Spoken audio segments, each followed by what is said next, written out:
Welcome to the Motoring Podcast, your weekly discussion of motoring news. This is episode 691 on Tuesday, the 16th of June, 2026. Hello, I'm Alan. Hello, I'm Andrew. And this week you'll hear us talk about flip-flops. In new car news, you'll find out that little can go a very long way. And in points of interest, you'll find out why 2001 was exceptional.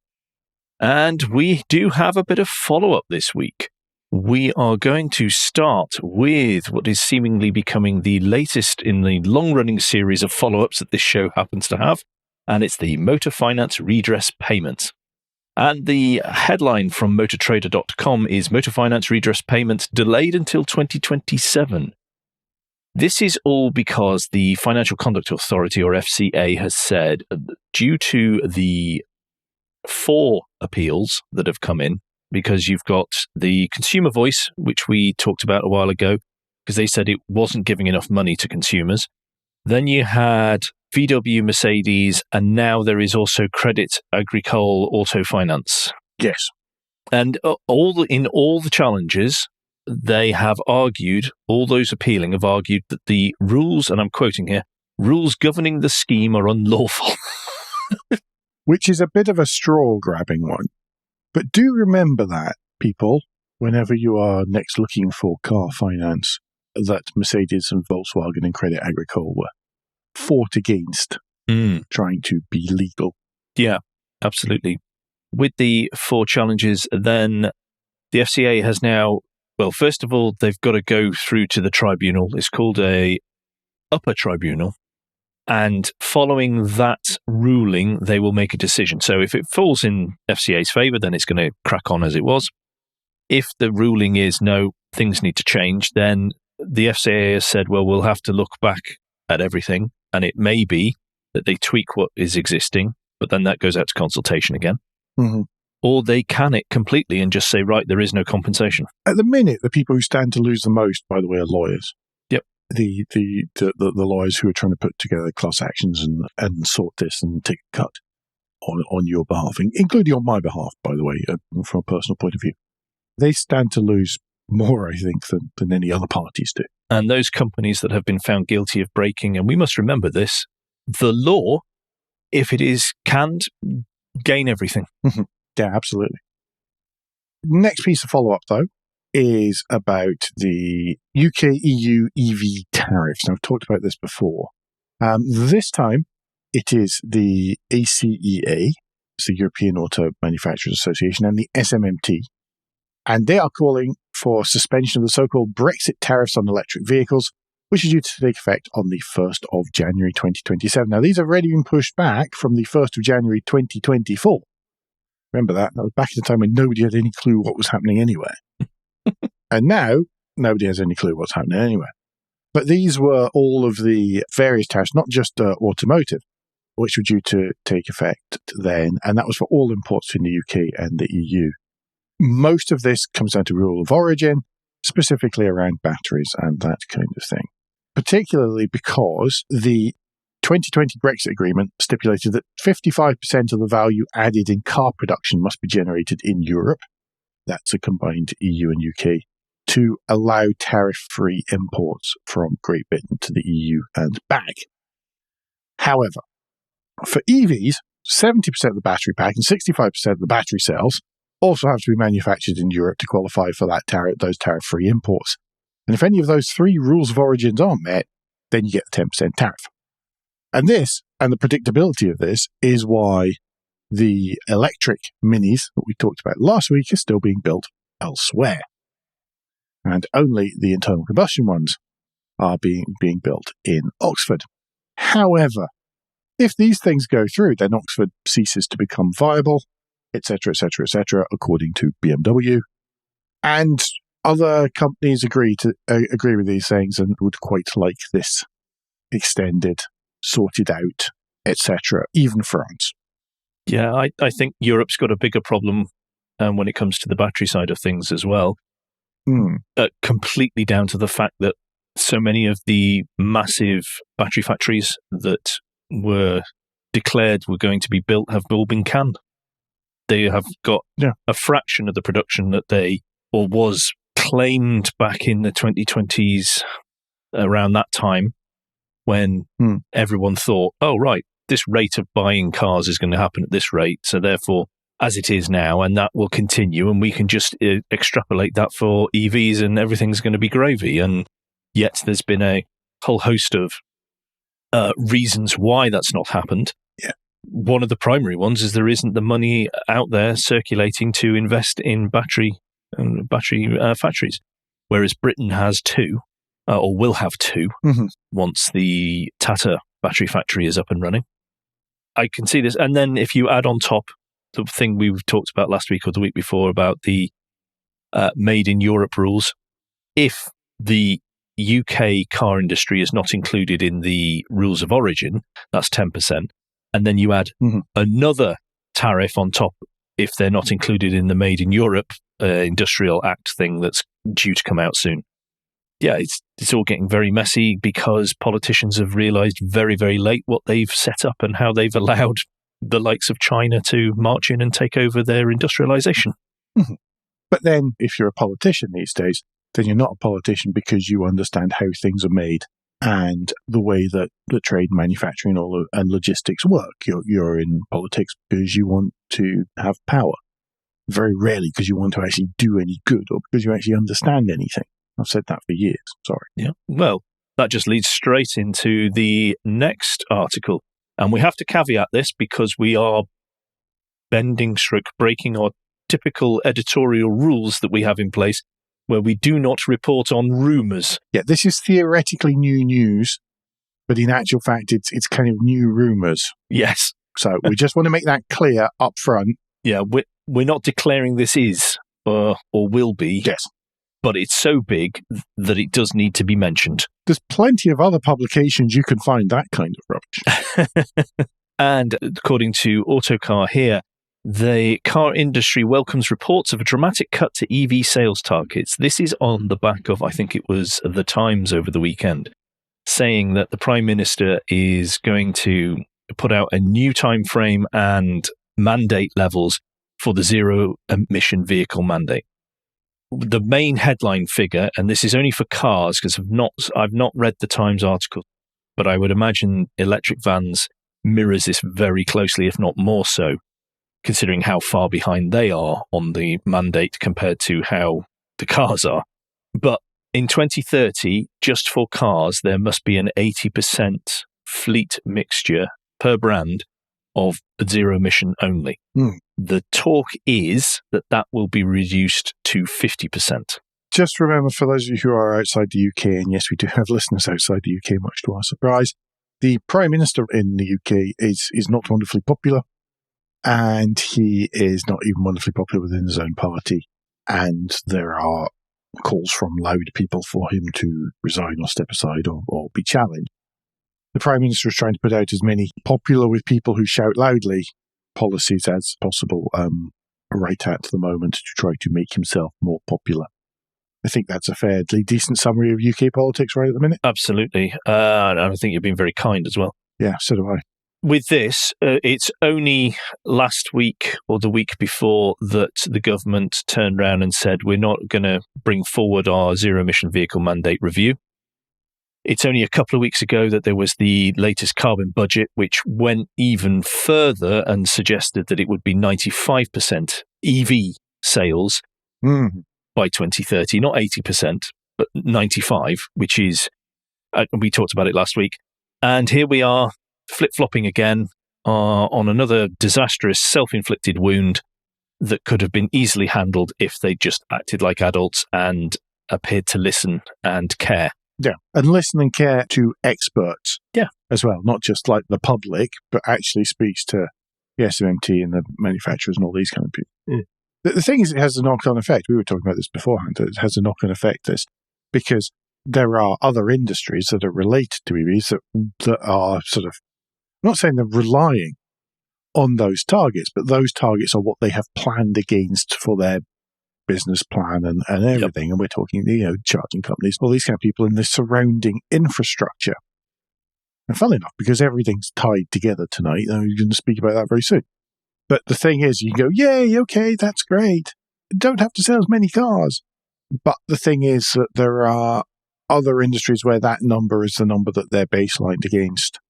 And that I'm not saying they're relying on it. They've made their projections based off the fact that growth is going to happen in a certain manner, expected manner, and now that expected manner the foundations are potentially shifting yet again. Because don't forget, every Prime Minister that's come in has fiddled around the edges of the zero-emission vehicle mandate since it first came in. Good knows there have been far too many of them. Yeah, I have a lot of sympathy for the likes of what you're saying there, the charging noise. I have no sympathy at all for people who've decided to tie their existence into EVs being the only possible outcome.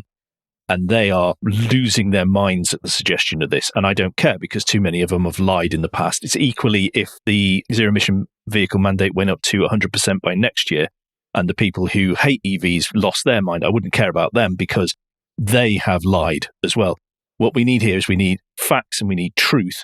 Otherwise, it's very difficult for us to criticize MPs and politicians because they are dealing with a lack of information, a lack of truthful facts. The fact that they are sometimes and often they are only listening to a certain sectors doesn't help. But here, they need to get all the proper facts and they need to understand things. And I think this is a good thing because we have said for weeks and months now that the targets were pure fantasy when they were dreamt up, and they really are now because reality does not match the expectations. Are you almost agreeing with Andy Palmer, by the way? No, I'm not going to do that. No.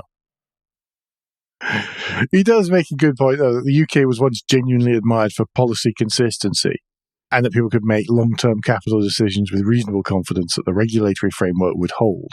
Today, we appear to be executing more U-turns than a London taxi. I don't know who they wrote that for him, but it's quite pretty good. Well, was that the 2000s, the 1990s? When was the last time that was the case? I think to suggest that we have been consistent in regulatory, I think is absolute nonsense considering how many prime ministers we've gone through. And yeah, in the past when prime ministers were more stable. Yeah, that's a long time ago. It's not recent. Well, it is getting on from being a long time ago, yeah. Yeah. Speaking of something that I alluded to this next story, really, didn't I? Government is launching its review into public EV charging costs. Now, the first thing we have to say about this is this does not include VAT.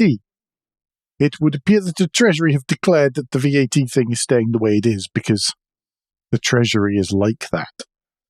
But yes, the price of public charging infrastructure and how much it costs across the board. That's how much it costs not just to us as a consumer, but also how much certain things are costing B2C people that we interact. Yeah. The brands that we see on the charging points and all of that kind of thing. Because things like all of the overheads in the background imposed by the grid. Like the standing charges, isn't it, has risen dramatically. Yeah, that's what I'm trying to say. The standing charges, all of these kind of things have soared. And again, we're talking about level playing field, ability to plan, all of these kind of things. It's soared for the charging companies and it's become incredibly difficult. Not only that, of course, they've got the VAT that we just mentioned that's on top, which makes everything more expensive than home charging anyway. So anyway, there's an investigation going into that and we'll see what happens. Yeah, what they're going to look at is they're looking at why the costs are what they are today, how those costs might move prediction between now and 2030, and then what can government and industry do to bring those costs down. It's all the stuff we want them to be looking at, frankly. They're looking at the whole thing, which is good, and we are supposed to expect the report of findings in the autumn this year from this. I'm not holding my breath till next year. I think it'll be later than that. But if they can, great. And hopefully that pushes the government into doing something to help out. Because if you get a jump in standing charges for these rapid chargers of 462% since 2021, and yet we as the consumer only get a charging cost of 11%, okay, that was just in 12 months, but that's not anywhere near what the charging companies are having to take on themselves. There's quite a long quote. So there's an article from evpowered.co.uk, which is, of course, linked in the show notes, as all of our source material is. But Vicky Edmonds, who's the campaign group EVA England's chief executive, And she's saying EV England has welcomed the government's cost of charging review and its focus on cutting costs for drivers, a major barrier to the transition to electric.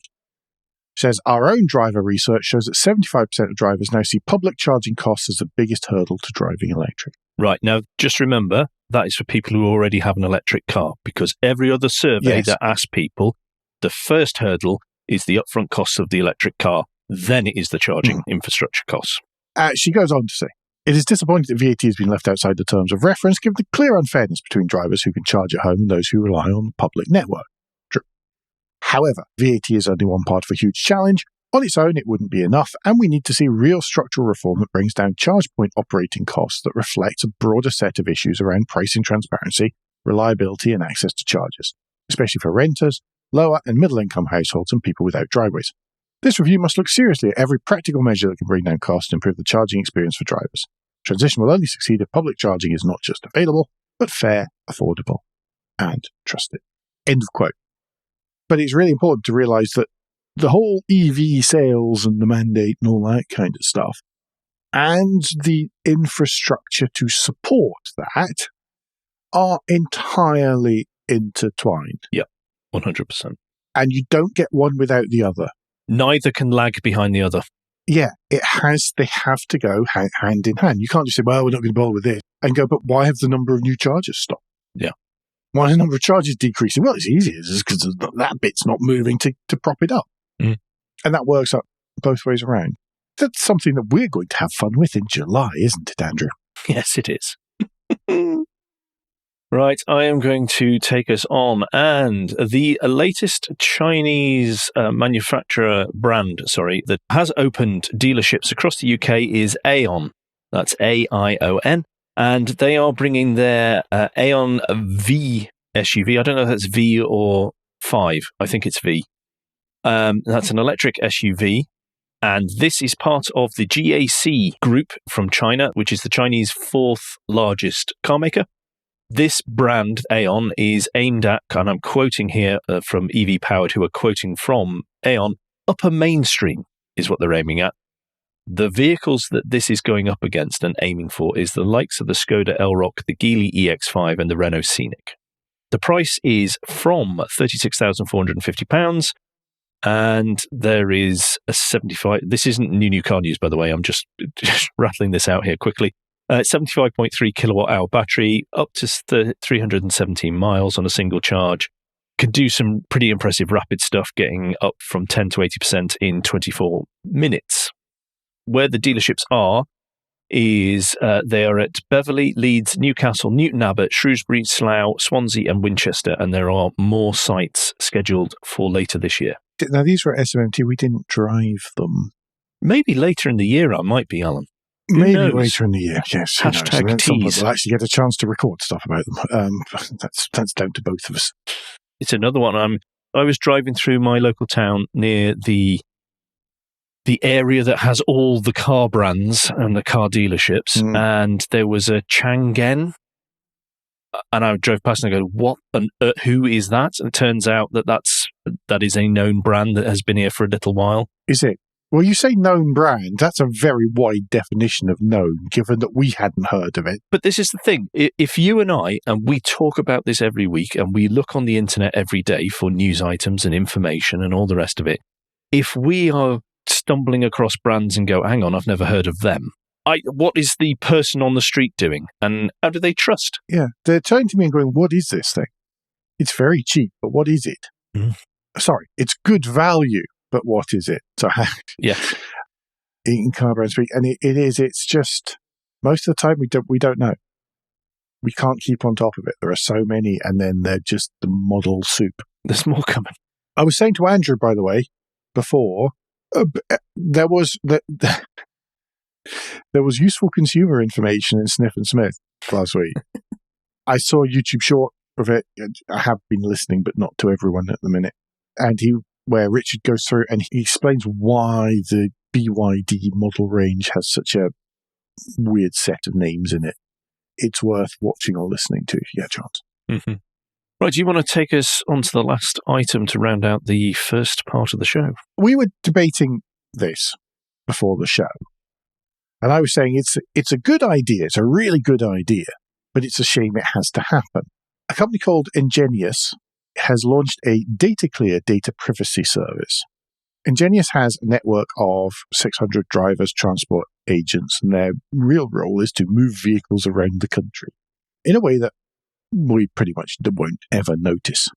However, they have teamed up with a company called Privacy for Cars, and the idea is they provide a service that will delete in-vehicle personal data for its customers. And its customers aren't you and I, customers are dealerships, motor traders, all of these kind of things.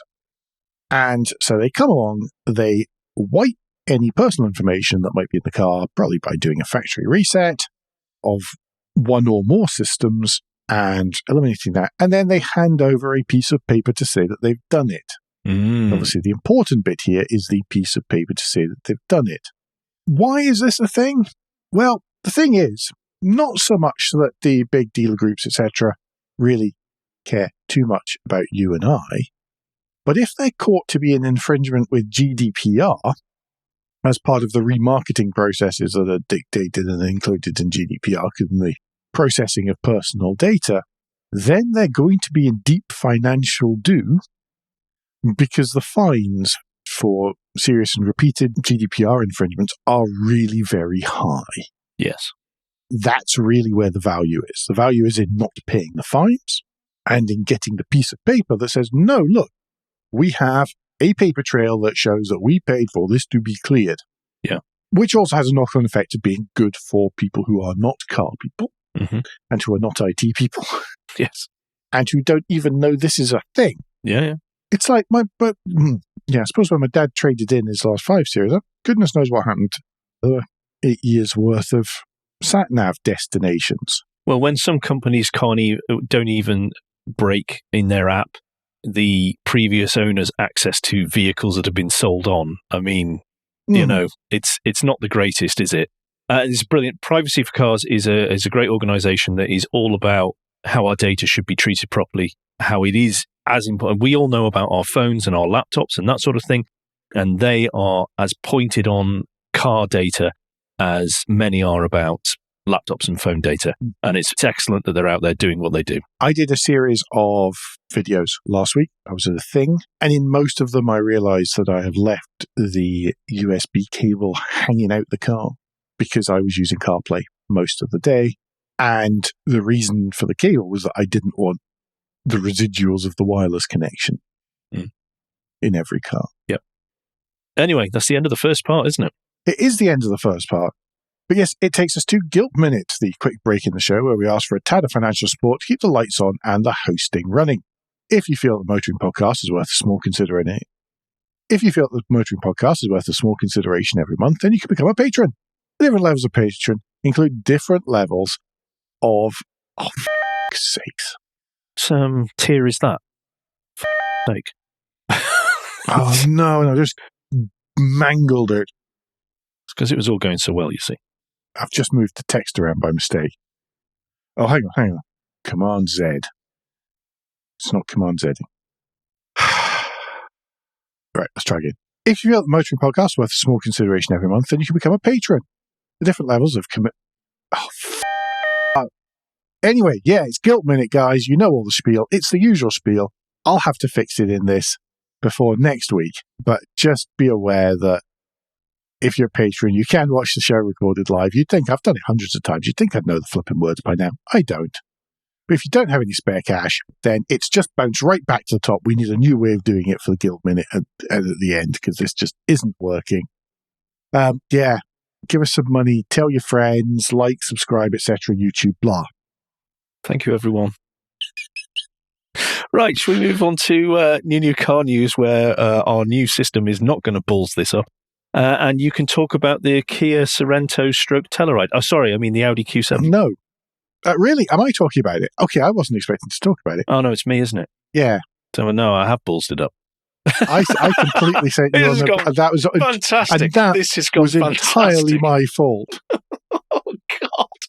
Right, Alan, I'm going to take us on to new car news, and hopefully we can't mess this part up any further than we already have.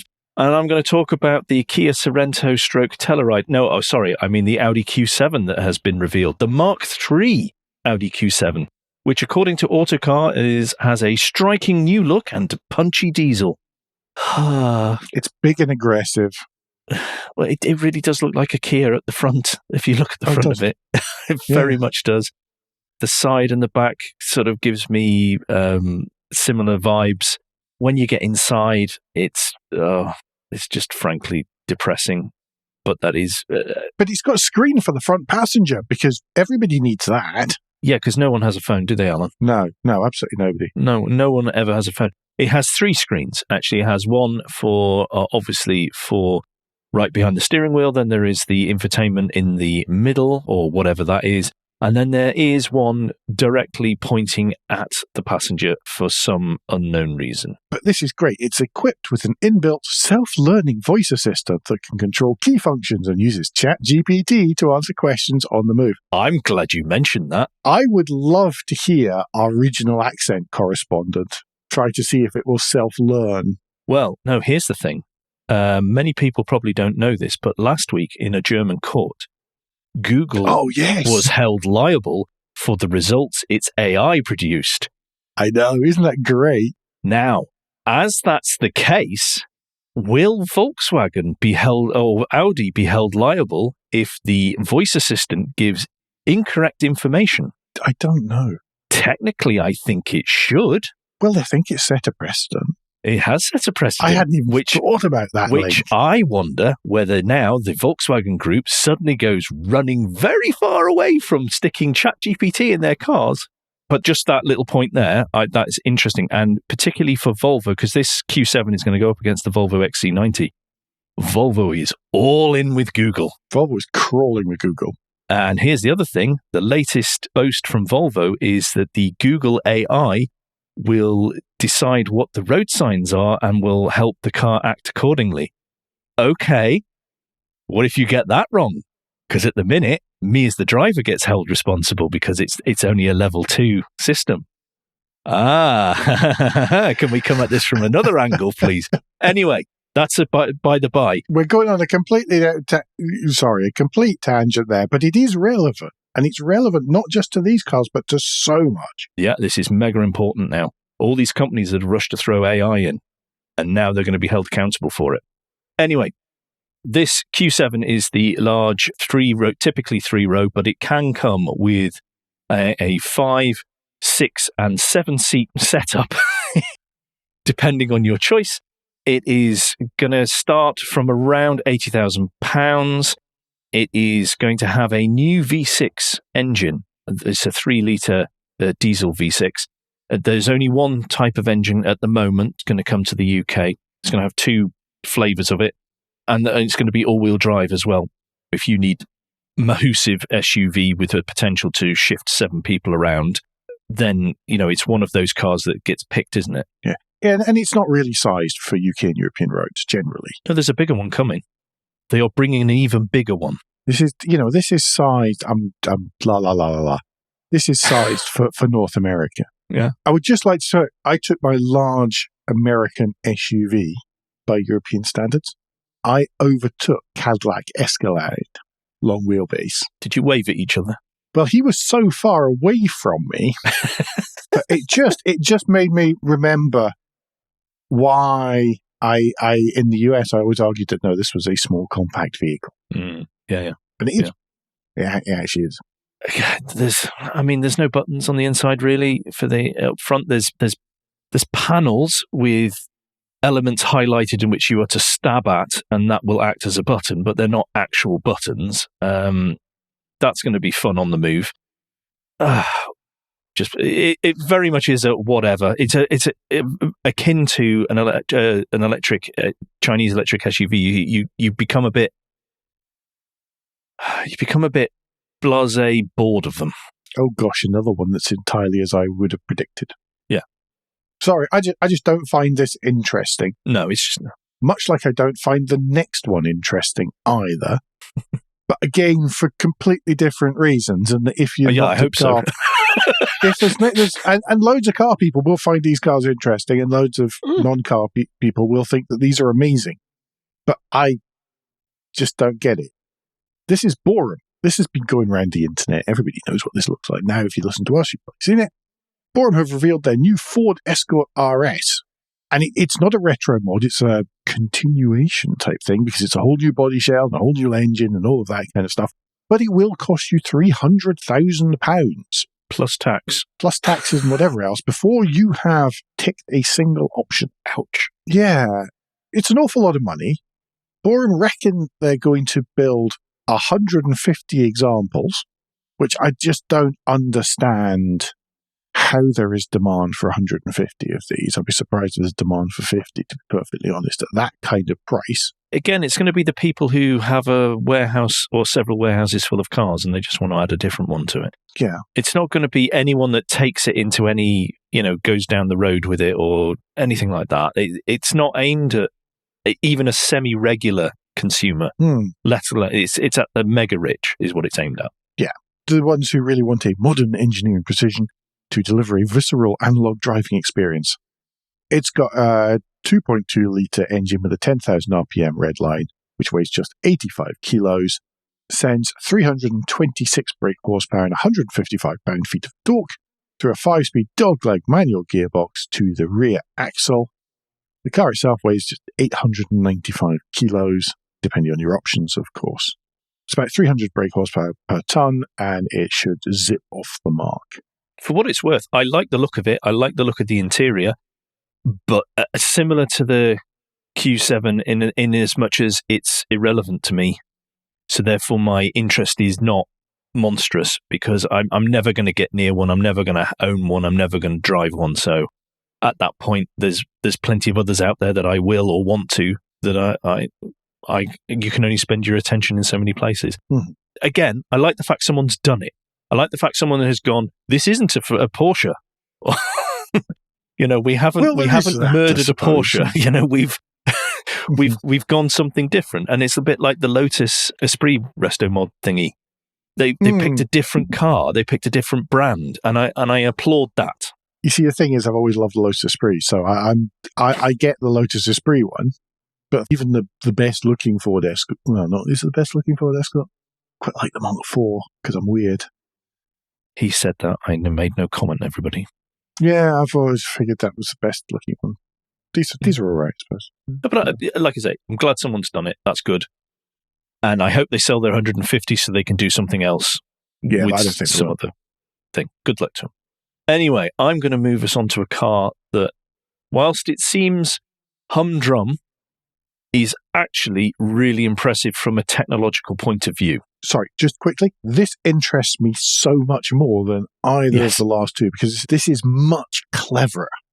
This is much, much cleverer than either of those headline-grabbing extensions. Yes, and this is the BYD Dolphin G DM-i, which is the first supermini to come out as a plug-in hybrid. It will have a maximum range of 646 miles. And it will do, just on electric alone, 65 miles in a supermini. That's immense. So only recently we've been talking about quite large SUVs doing 80 miles on electric only. Yeah. This car blows away so many other things in terms of the potential range and performance side of things. I'm not talking outright speed or anything like that or driving dynamics. No. In a supermini. Against stuff that will cost a lot more. We don't know the price of this yet, but it's a supermini. There will be a ceiling to the price. I just thought I'd go check. I once got, out of a Yaris diesel, I once got 507 miles on a tank, which is quite impressive in itself, especially the cost of diesel back then. And that was 2006. And yes, he does keep his records that long, everyone. No, I knew I'd take a photo of it because it was one of those ones where you start off going at 90 on the Autobahn with everyone else. And as you get closer and closer and closer from Karlsruhe to, I actually think included in this was a lap of the Nürburgring. Was this the Nürburgring one? Yeah. And then a lap of the Nürburgring, Karlsruhe, and then back to Uddingston, just outside Glasgow. And that was where I took a bit of fun. And it's one of those ones where you think, I might be able to make it all the way home. And I just did, yes, 507 miles. I was just double checking because that was pretty impressive from like a 35-litre tank. Yeah. This is something else. Because it's going to have a 1.5-litre petrol engine mated up to a 120 kilowatt electric motor. They're going to use their blade batteries, and the engine is primarily running as a generator to charge up the batteries. So it's like a range extender type thing set up. Mm-hmm. The way that this car is set up is it's EV first, and the only time that the petrol really kicks in to drive the car is if the system decides that the most efficient way is petrol. The 0 to 62 is apparently going to take 8.3 seconds, which is fine, perfectly fine. That's absolutely fine. But it's going to have a lot of tech inside it, as so many of these Chinese vehicles do. So many do. Obviously, big screens, stuff like that, Android Auto, Apple CarPlay, rear-view camera, adaptive cruise control. Well, that's one of the things that Euro NCAP wants these days. Parking sensors front and rear, LED lights, heated seats, steering wheel, wireless charging, blah, blah, blah. The sort of stuff that you are expecting at the top of the range. You're getting a lot of stuff here. Yeah, it doesn't sound like you're hair shirting it to be able to get those kind of range, to be honest. No, this is really impressive. I want to try this. Yeah, me too. This floats my boat so much more than an Audi Q7. Yeah, it really does. Yeah, clever little thing. Looking forward to seeing that. All of which brings us to points of interest now. Points of interest this week start off with a lunchtime read. And this week it's from Nathan Chadwick. And it is all about the Alfa Romeo Busso V6. That is the V6 engine which has graced many Alfa, starting with the Alfa 6, which was designed by a chap called Giuseppe Busso. And the thing about this engine is it wasn't just designed for power, it wasn't just designed for speed, it was designed to be awesome. Yes. It was, the headers were tuned for the noise that they would make. It has an unusual firing order, again, for that sound. 60-degree V6 or aluminium compact. I shouldn't be reading this whole story out because I want you to go read it and find out why the Busso is quite as awesome as it is. It's on Haggerty. Link in the show notes. As always, go have a read. Well worth the 4 or 5 minutes of your time. Yeah, great read that. Okay, that means that I am taking us on to a list of the week, and we're going to stick with Haggerty. This time, thanks to Anthony Ingram, and it is titled 2001 Stars Now Eligible for Festival of the Unexceptional. And Anthony has plucked but a mere few from the 2001 era in which you could rock up and submit your vehicle to be entered into the Festival of the Unexceptional. There's not enough here for me to choose, so I am going to ask Alan. And there are some really interesting cars here, actually. It's tricky. It's a case of what do you show up with at the festival that would make people go, ooh, or oh, I've forgotten that. Or what would I actually want to own? There is a difference.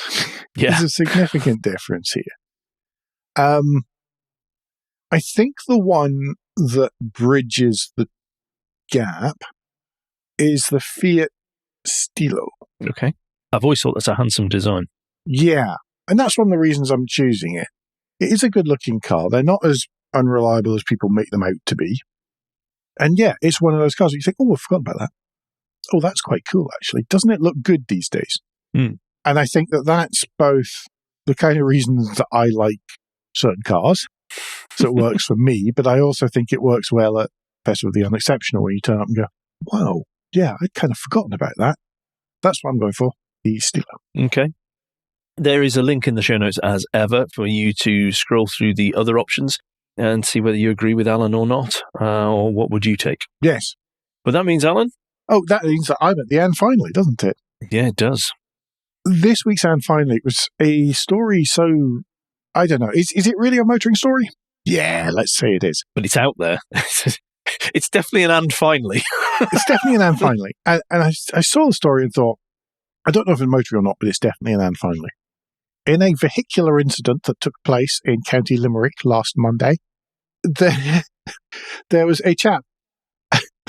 I don't even know how to start and explain this. Basically, an incident occurred in which someone was killed. It just so happened that the person who was killed happened to be wearing a balaclava and carrying a loaded pistol. And it seems that he was a known paid assassin on his way to carry out a feud-related murder near Munster. And his accomplice did a runner. It's one of those things. The whole thing is true and it's real, but it just seems like some kind of rotten movie. It feels like it's like one episode out of Slow Horses or something. Yeah. You'd think, oh, don't be so silly. That'll never happen in real life. Assassins don't actually drive their rental cars in a balaclava. Well, it seems they do, or at least did. And then failed to follow the sat-nav, so then they tried to turn around, and that's when the collision took place and the passenger got killed and the driver legged it. And now they had, when this article came out on Friday last week, from Monday when the incident happened, the Garda had actually was monitoring all exits from the country very, very closely because they think they know who the driver was. It's just nuts. It's worth saying, by the way, that the driver and the passenger of one of the other vehicles, who was a man in his 60s and a woman in her 70s, were treated at the scene for minor injuries. And a woman in her 60s driving the third car also sustained minor injuries that required medical treatment. We hope that they're all okay, but it does sound like some kind of farce movie, doesn't it? Yeah, you get around the pub and you go, yeah, we had our car written off. Why? Well, you're not going to believe this. Yeah, it's definitely one of those. But that, I think, rounds it up for this week, doesn't it? It does, yeah. I don't think there's any parish notes. No, I don't think so either. No special edition or anything next week. Although a warning of the possibility of my audio not being great because it will be recorded from a hotel room, but from a fancier hotel room than normal, so there might be a soft furnishing in evidence. Don't get your hopes up, folks. But there might not be a complete echo. That's about it, really, isn't it? I think so, yeah. Anyway, don't forget that between now and next week, you can give us any feedback and share your thoughts with the show at motoringpodcast.com, on Blue Sky, at Motoring Podcast, on Instagram and Facebook, and on the contact page of www.motoringpodcast.com, the hub of all our activities. Remember, you can support us financially via Patreon, and please leave a review and rating on Apple Podcasts, YouTube, or however your podcast app lets you do such a thing.